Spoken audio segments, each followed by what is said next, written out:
Hello and good morning to all of you friends. We are now starting Unit 12. The writer's name is Alfred Lord Tennyson and the text which we are going to discuss today is Ulysses, a mythological character on which Tennyson has written this poem. This is a poem with the name Ulysses, talking about the, let's say, mental dilemma of this character Ulysses. But before moving to this 30 minutes lecture, what are you going to learn from this lecture, the lecture outcome? You would be able to appraise the poem as a prototype of the ancient myth. And this poem is, let's say, a kind of prototype of the ancient myth, ancient, let's say, mythological characters and their story created by Homer in Iliad and Odyssey. So, this character Ulysses we are going to look on the basis of the, let's say, mythological framework, and we will look at this ancient myth as a, let's say, prototype of the poem. The topic which we are going to discuss today, the title of that topic is Rendering of Ancient Myth. Rendering, or let's say reincarnation, or let's say reawakening or enlightenment, or whatever you wish to call it. So, let us now begin discussion. Ulysses is based on the excerpt from Dante's Inferno that you read. In Dante's day, during the Middle Ages, ambition was bad. A person should be happy in his or her place. Friends, Dante was a very famous classical writer, and he wrote a very famous book named Inferno, where he talks about the society, the reflection of the society. The society was a kind of, let's say, construction where ambition was considered as a bad thing. Whatever your, let's say, situation is, you should feel happy into your place. According to Dante, Ulysses did not return home. He kept exploring with his crew after he left Circe. In Homer's Odyssey, and Ulysses went to Hades after leaving Circe. Here he almost reaches purgatory, then ends up in hell. So friends, we have the reference of Ulysses earlier in Dante, and then it came in Ulysses in, let's say, the work of Homer. Initially, Dante said that Ulysses never returned to home. He kept exploring with his, let's say, fellow men, people of the group, after they left their hometown and they wandered here and there in the sea, exploring new places, sea voyages, etc. When we talk about Homer's Odyssey, Odyssey is the name of the book, where the character Odyssey or Ulysses is, let's say, his life is explored in the book. Both are the names of the same character.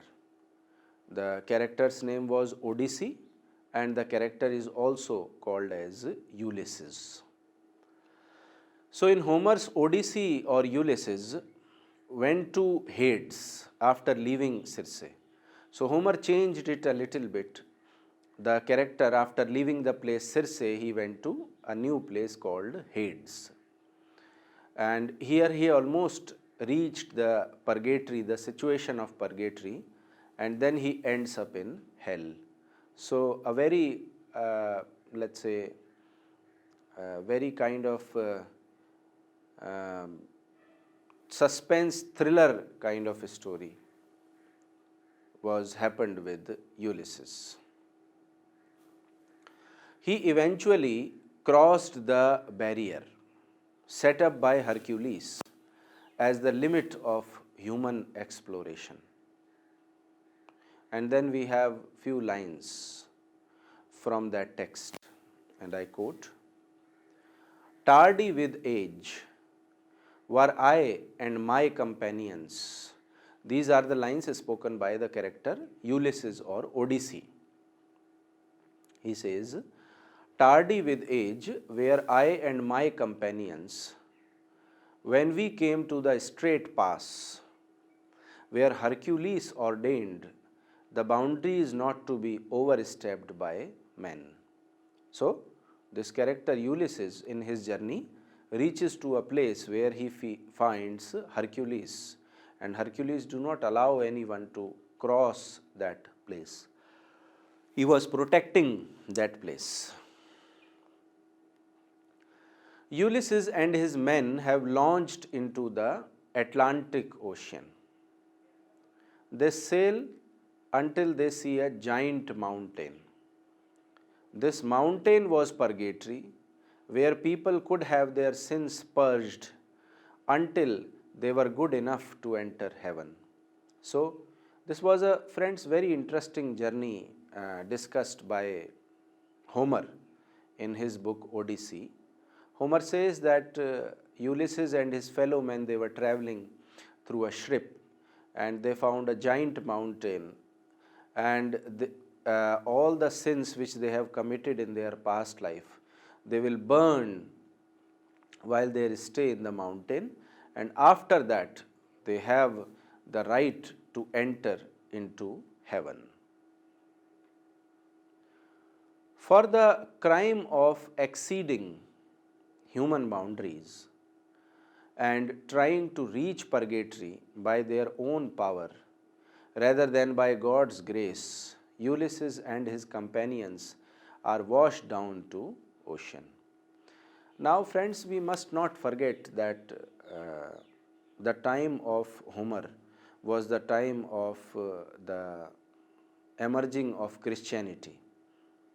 And in Christianity, or maybe let's say the pagan religions of Greek and Rome, these people used to believe that you are not supposed to reach such places like that purgatory on your own. Only by the grace of God you can, let's say, reach there. But since Ulysses and his companions were explorers, they loved adventures, they are very, let's say, strengthful people. So they left to that place, they reached to that place, and which is why God became angry to them and they were washed down to the ocean. Washed down to the ocean means because of, let's say, strong storm, their ship, let's say, breaks apart. Tennyson may deal with the same events in almost the same words, but he has a different outlook on Ulysses' ambition. The Victorian was a time when ambition and striving were good. Now, friends, when we talk about the concept after Homer in the literature of Tennyson, we see that Tennyson is not looking at the exploration of Ulysses by a negative perspective, but he is, let's say, looking at the Ulysses' ambition as something larger than life, something grand. And the Victorian age was the time when ambitions and strivings were good. As you know, that the Britishers and French, they were making their colonies. India was one of them. They were trying to explore new places for trade. So traveling here and there was a common phenomenon for the, let's say, merchants. And the society was looking forward to the different experiences which these people have received while exploring new corners of the world, which is why Alfred Lord Tennyson is also relating the Ulysses' ambition or Ulysses' journey with the journey of the merchants, or maybe Napoleon or Christopher Columbus, and how they have reached to the new place and how they are striving for something that is good. When we talk about this poem, what is there in this poem? Let us talk about it. There are 3 paragraphs in the poem. Ulysses is the speaker in all 3 sections, but the audience, purpose and setting change each time, so his purpose changes as well. Friends, this poem is a kind of dramatic monologue. Ulysses is the speaker, other people are listener. And it is divided into 3 paragraphs. When we read all paragraphs, they are different from each other in terms of setting or audience or purpose. When we talk about the first paragraph, we see that Ulysses is alone in the first paragraph. The hearth is the fireplace. It is still, meaning that the fire is out. Since the fire was used to cook as well as for heat, the only time was out was night.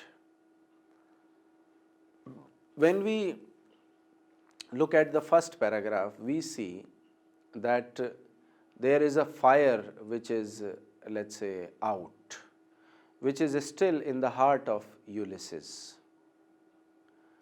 Since the fire is used to cook as well as for heat, the only time is out was night. Ulysses wished to go out at night because there is a heat which is burning inside his heart. He wants to, let's say, explore something new again. He can't be talking to Penelope, for he calls her his aged wife. He wouldn't called her the old lady to her face. He is not talking to a subject. He calls them a savage race. He is talking to himself. His purpose is to determine what to do with the rest of his life. Now, in this first paragraph, friends, Ulysses is also thinking about his family, his wife. He is considering his wife as an aged lady. Although Ulysses is also aged, but here we are not talking in terms of the age. We are talking in terms of ambition. Ulysses is trying to say that his wife is not very ambitious to know more about life, to, let's say, taste life to its full. But Ulysses, in a sense, is young because he wishes to go on another journey, to know something new. The second paragraph is Ulysses' abdication speech. The audience is composed by the citizens of his kingdom. His purpose is to pass the scepter to his son.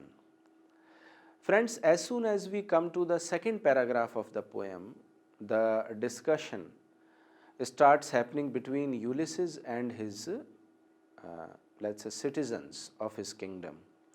Not actual discussion, but Ulysses is giving a message to his, let's say, citizens that his son his son is going to take care of the throne.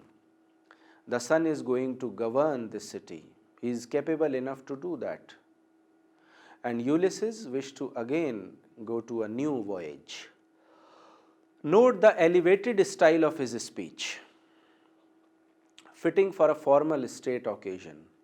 His subjects are now a rugged people rather than a savage race.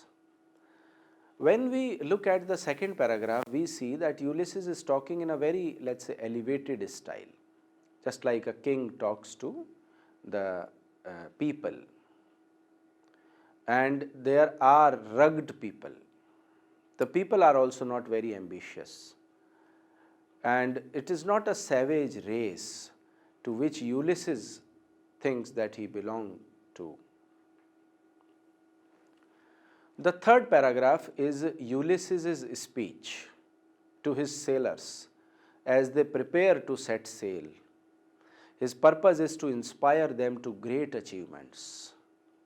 Friends, when we reach to the third paragraph, we see that Ulysses is trying to give a motivational speech to his sailors. He is trying to, let's say, inspire these people for the achievements which they have achieved in their life, and what are they going to learn now. The theme of the poem is the purpose of striving. Unlike the lotus eaters, Ulysses can't be satisfied to be lentus in umbra. He needs to do something or he will lose his self-respect. Now, there is another poem written by the same poet, Lotus Eaters. The Lotus Eaters is talking about the comfortable life, where all the men of Ulysses are under the influence of opium. And Ulysses motivates them to again begin their journey and to reach to the end of the world. Because if they sit ideally and comfortably live there, they are soon going to lose their self-respect. The Ulysses myth is only one of many elements Tennyson derives from the Greek and Roman classics, and these elements are spread like leaven through his work in all stages. Friends, this is a Greek or Roman myth which is, let's say, reincarnated by Tennyson in the poem Ulysses. And these elements are spread like leaven through his work in all stages. Means Tennyson was always interested in these traditional myths and he wanted to write poetry on them. They add to the dignity and charm of his poetry. They bring to it a heroic, majestically expression, a lovely touch of reminiscence, and a seal of confident authority. So, we see, friends, that the dignity and charm that exist in Tennyson's poetry is making Tennyson as a heroic figure, and he writes in a majestic expression with a lovely touch, suggesting that Tennyson is a confident person. With authority he writes his poetry. The ethic power of classic Greek stories helped him to declare and bless his thoughts to his own satisfaction. It helped him in artistic as well as didactic expression. Friends, Tennyson is a poet who is didactic. He is trying to guide his readers how one should live life. So, the, let's say, satisfaction of Tennyson from life is little bit different from the realities of life. He is a true artist. He is a, let's say, didactic person. In Tennyson's Ulysses, we see the reverence of nature as the supreme state. That is a major focus of Romanticism. In the poem, Ulysses is an old man and coming to terms with his mortality. Friends, we see a pinch of, let's say, Romanticism in the poem, where nature is considered in the supreme state. We consider Ulysses as an old man who is coming to turn to his mortality. Soon Ulysses will be old and will die. He talks about natural elements now, that his mortality is omnipresent in his mind. So friends, we see that the mortality, the concept of mortality exists in the mind of Ulysses. He wished to live in a very, let's say, new manner. The lights begin to twinkle from the rocks. This is a quotation from the poem itself. The lights begin to twinkle from the rocks. The long day wanes, the slow moon climbs. The deep moans round with many voices. So, Ulysses is trying to do a new beginning in his life. He is saying that if we have ambition and passion, the light is going to twinkle from the rocks. It means the light can come anywhere, even if you are demotivated. The long day wanes, the slow moon climbs, and the long day, let's say, is going to end, the moon is going to climb, the night is going to happen, the deep moons round with many voices. And there are many voices which can, let's say, motivate you to choose life in a different manner. We also see the innate goodness of men in the persona of Ulysses, who is portrayed as noble and an equal to gods. Friends, when we read this poem Tennyson, we consider Ulysses as a godlike person. He is ambitious, but he wished to taste the life. And I quote the line which justify this argument from the poem. Death closes all, but something ere the end. Some work of noble knot may yet be done. Not unbecoming men that strove with gods. Ulysses says that after death you cannot do any act, commit any act. Whatever you have to do till you are alive. Nothing can be achieved after, let's say, death. And there is some work which is still left, which is noble, which is yet to be done before you grow old and you, let's say, feel death. Not unbecoming men that strove with gods. Before, let's say, striking to the god, you have to do something to make yourself a man. We see emotions prevalent in this poem, even painful ones, and the focus on melancholia, which was typical of romantic writers. Friends, it was a very, let's say, common characteristic in the romantic writers that they seek pleasure in the lap of nature because they are dissatisfied from the city life. The same happens to Ulysses. He is not happy in his city. He wished to go out and explore the world. The poet calls on his fellow mariners to seek a new world of adventure.